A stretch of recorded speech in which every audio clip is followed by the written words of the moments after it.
Things were looking up for our little group, the pack.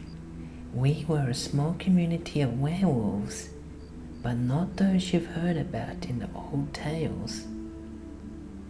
We can't transform into beasts, and silver can't hurt us any more than it can hurt any other human beings. No, we do, however, experience a wolf-like hunger for human flesh, those of the long since deceased. We call it the sickness, and we meet every 3 weeks to feast on a long dead body that come from the prison morgue.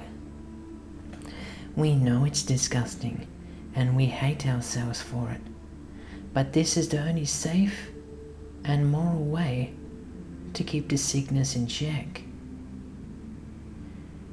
Our number one rule is, do not murder.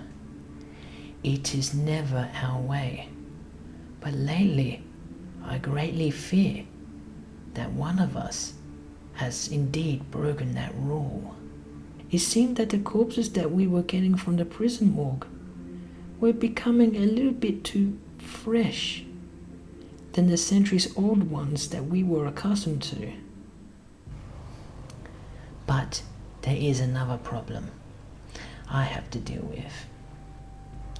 For the last few days, Michael has been on my case for something, a project of his. We met at the pub. He told me his plan.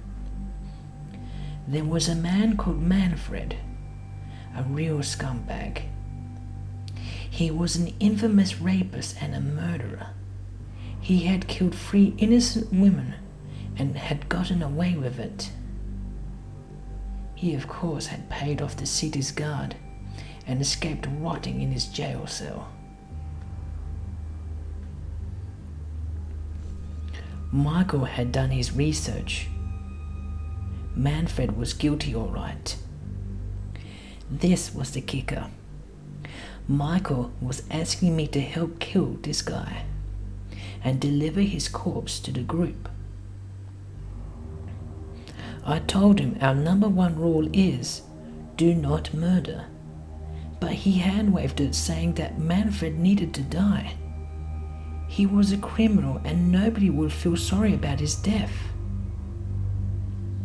He'd beaten the system, and this was a chance that some justice could prevail and supply a corpse for the pack. I told him that I would have to think about it. This was a big decision, not to be taken lightly.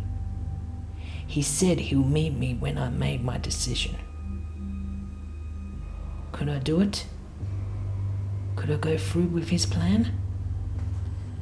I mean, he was a guy who raped and killed women, and he was not innocent. I know the state has executed murderers in the past.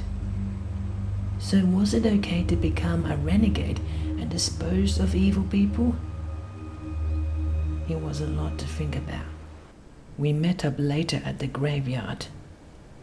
I told him no, I couldn't do it. I knew he deserved it, sure, but I couldn't kill another human being, even if the person was a monster. It was a slippery slope, and I didn't want myself to turn into a monster. Well, more of a monster than I am now. Michael was disappointed, but I had to let him know.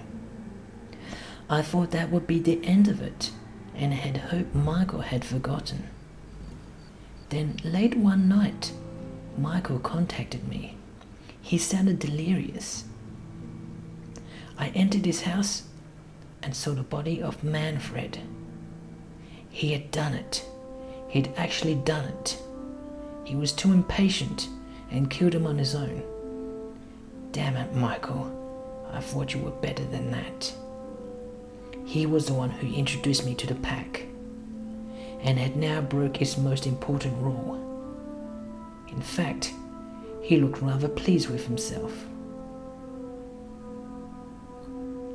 He begged me not to tell the others, and I had to reluctantly agree. He did kill a vile human being, possibly saving even more innocent women's lives. But on the way home, I was angry at Michael and a little disappointed. How could he do this? God damn it, Michael. What have you done? However, I was proud of myself for not going through with Michael's plan. I then realized, could Michael be behind the fresh bodies at the church? Was this his first kill? How many other bodies were there?